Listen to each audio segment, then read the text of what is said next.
안녕하세요. 스타119 임광목 대표입니다. 10월 28일 월요일 오후 3시 41분. 약 10분 전에 장마감을 했으니까요. 또 우리는 장마감 방송을 시작을 해야 되겠습니다. 자, 시소 아시죠? 올랐다, 내렸다. 지금 시소 장세 중심에는 2600을 기준으로 해서 2600 위로 올라갔다가 2600 아래로 떨어지는 그 시소 현상이 지금 벌어지고 있는데요.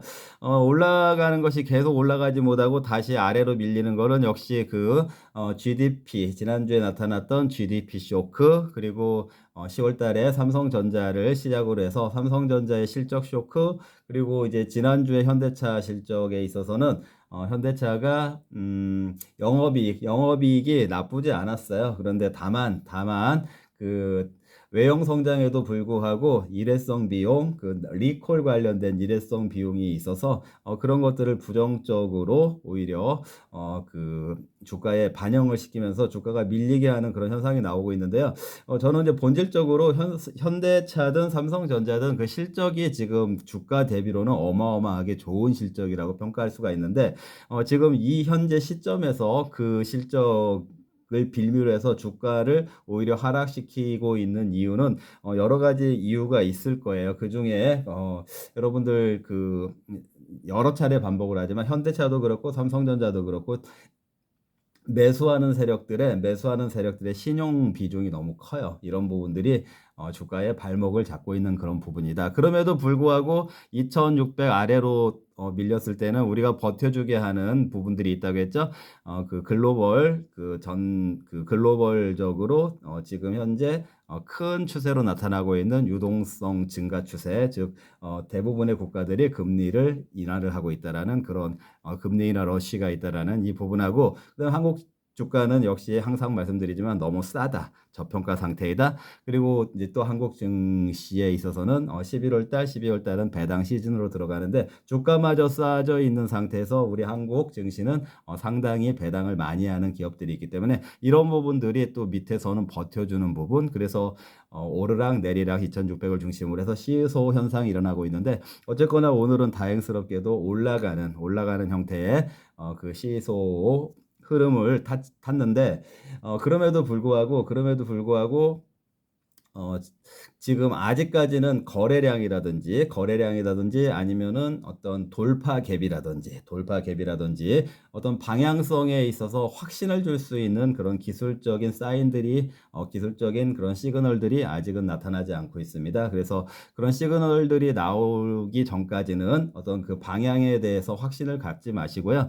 조심해야 될 거는 조심하고, 조심해야 될 것은 조심해야 된다라는 거는 언제 어떻게 다가올지 모르는 그런 반대 매매, 또 그 반대 매매가 만약에 나온다라고 하면은 그걸 기회로 활용해야 된다라는 그런 한 단계 두 단계를 더 앞서서 한 단계 두 단계까지 더 더 조망을 해서 더 나아가는 그런 한 수를 더 보는 그런 시각을 가지고 지금 여러분들이 시장을 좀 지켜보고 있어야 된다. 물론 이렇게 이제 지루한 흐름이 나타나고 있기 때문에 인내심을 발휘해야 되는 거는 물론이고요. 인내심을 발휘하는 그 와중에도 가만히 있지 말고 혹시라도 기회로 활용해야 되는 그런 부분이 올 수도 있으니까 여러분들이 아주 냉철하게, 그리고 아주 눈을 반짝 또렷하게 뜨고서 지켜봐야 될 그런 부분들이 있는 것 같습니다. 자, 오늘은요, 제가 좀 여러분들께 보고서 활용에 대해서 좀 얘기를 하려고 하는데요. 지금 이 시점에서 여러 가지 그 보고서들 중에서 우리가 어떤 보고서를 잘 활용해야 되는 것이 중요할까, 이거에 대해서 좀 여러분들께 설명을 드려보려고 합니다. 자, 물론 그 보고서들이 뭐 국제기관들이 발표하는 보고서도 있고, 그다음 국내 기관들이 발표하는 보고서도 있고, 또 국내 기관 중에서도 정부 기관에서 발표하는 보고서도 있고, 국내 기관 중에서도 민간 기관에서 발표하는 보고서들이 있죠. 자, 그런 어쨌든 국내 국제 민간 정부 이런 보고서들은 우리나라 국가 경제에 대한 것들을 많이 발표를 해요. GDP라든지 거시 변수들의 동태라든지 이런 것들을 발표를 하는데, 그런 것들은 이제 아까 GDP는 전반적인 국가 경제의 체력을 나타내는 부분이니까 그런 기초 체력 관점에서 항상 우리가 그 나오는 보고서들을 모니터링을 해야 되고요. 자, 국가 경제 차원이 아닌 그 개별 기업 차원에서도 이제 보고서들이 나오는데 우리가 이제 가장 많이 접하는 보고서가 아무래도 이제 증권사에서 나오는 증권사 리포트가 되겠죠. 증권사 리포트들은 일단은 그 주가하고 관련된 그런 포커스가 맞춰지다 보니까 그 기업의 펀더멘탈이 어떠냐, 그리고 그 펀더멘탈에 얼마의 밸류에이션을 부과할 수가 있겠냐, 그러다 보니까 그 주가의 목표가가 얼마가 된다, 또 아니면은 매수 의견이다, 매도 의견이다, 또는 중립 의견이다, 이런 형태의 보고서가 이제 주로 나오는 것이 증권사 보고서고요. 그리고 이제 그 신용평가사라든지 아니면은 그 회계 관련된 기관에서는 그 기업의 현금 흐름이 어떻게 되고 있는지, 그리고 그 재무 구조가 어떻게 되고 있는지, 그래서 신용 리스크 측면에서 악재가 있는지 없는지 이런 것들을 반영을 하기 위해서는 신평사라든지 회계법인에서 나오는 그런 그 평가 자료 또는 그 보고서 자료, 이런 것들을 여러분들이 계속 모니터링을 해야 되는 건데요. 자, 지금 어쨌든 이 증권사 쪽에 나오는 보고서들이 다 반영이 되면서 최근에 모든 악재들이 쏟아졌다라고 여러분들이 생각하실 수가 있겠죠.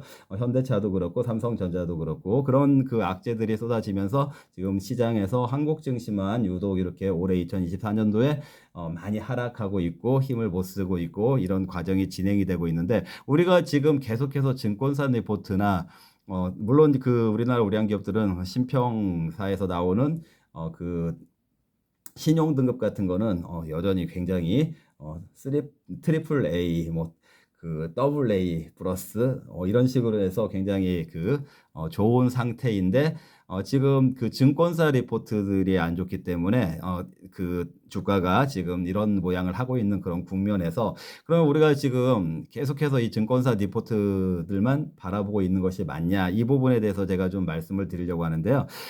그 컨설팅 그 펌이라고 하죠. 그 국제적인 컨설팅 펌도 맥킨지, 베인앤컴퍼니, 뭐 어니스트 영이라든지 딜로이트라든지 이런 굵직굵직한 앤더슨, 그 넥센추어도 있고요. 이런 그 컨설팅 펌에서도요, 그 기업들에 대해서 어떤 보고서가 나오고 있어요. 여러분들이 그 공개적으로 잘 접하진 못하지만요. 자, 그런데 그 내용들을 보면 어떻게 보면 일시적인 이 주가에 그 영향을 주는 증권사 리포터보다는 어떤 보다 좀 큰 안목, 그리고 실제적으로 지금 시장이 어떤 방향을 향하고 있는가, 이런 것을 파악하기에는 이 컨설팅 펌에서 나오는 그 보고서가 굉장히 중요하다고 생각을 하는데요. 제가 최근에 그 삼성전자, 우리 어쨌든 지금 삼성전자에 의해서 촉발된 그런 문제점이 현재 한국 증시에 지금 부작용 또는 그 한국 증시의 악재로 계속 작용을 해왔기 때문에 그 컨설팅 그 펌들에서는 삼성전자를 어떻게 바라보냐, 이것이 굉장히 중요하지 않을까, 이런 생각을 해봅니다. 자, 그런데 그 컨설팅 펌에서는요, 지금 시대를 AI 시대인데, 이 AI의 영역이라는 것은 결국에 디지털에서 AI로 완전히 바뀌는 것입니까? 아니면은 AI라고 하는 그런 색깔이 입혀지는 것입니까? 아날로그에서 디지털로 바뀌는 거는 방식 자체가 바뀐 거죠. 그런데 디지털에서 AI로 가는 거는 같은 디지털을 바탕으로 해서 거기에 AI적인 요소들이 덧칠이 되거나 옆에 그 색깔이 추가되는 그런 형태의 산업의 구조의 변화가 있는 거잖아요. 그런 과정 중에서 지금 그 삼성전자하고 뭐 하이닉스를 비교한다라든지 레거시 반도체하고 그 하이엔드 반도체하고 이렇게 비교를 한다라든지, 그런 단순적인 비교만 할 것이 아니고 지금 이 디지털을 기반으로 하는 AI의 접목이 어느 상태이냐, 초기 상태이냐, 그 끝자락이냐, 이런 것들에 대한 그 컨설팅에서 바라보는 시각들이 굉장히 중요한 것 같아요. 역시 지금 이 컨설팅에서는요, 이 컨설팅 그 회사들에서는 그 AI의 접목이 초기화 시장이다. 그렇다면은 기존에 있는 디지털을 기반으로 해서 계속해서 AI적인 요소들이 가미가 될 것이다. 그럼 기존에 있는 디지털을 기반으로 한다라는 거는 기존에 있는 레거시 반도체, 삼성전자의 레거시 반도체가 굉장히 앞으로도 필요하다라는 얘기가 되는 거고요. 거기에 이제 AI적인 요소들이 그 결합이 되면서 그 HBM이라고 하는 그 수혜를 입은 SK 하이닉스가 수혜를 입었는데 엔비디아하고요.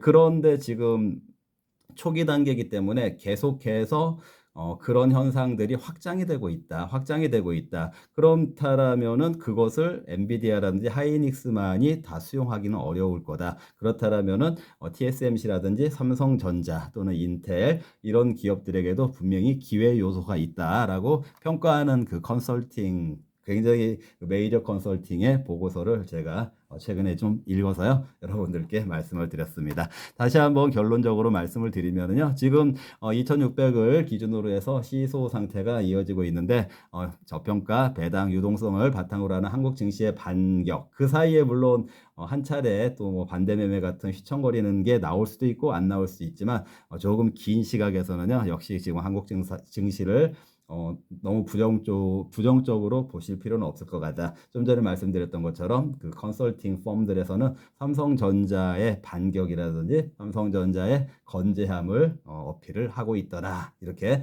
제가 여러분들께 오늘 말씀을 드려보는 것입니다. 네, 월요일 날 여러분들 힘차게 출발하셨는지 모르겠네요. 오늘 그래도 증시가 조금 다소나마 힘찬 모습을 보여줘서 다행이라는 생각과 함께해요. 자, 내일 장마감 방송에서 다시 뵙던지 아니면 수요일 날 뵙던지 하겠습니다. 네, 시청해 주셔서 감사합니다.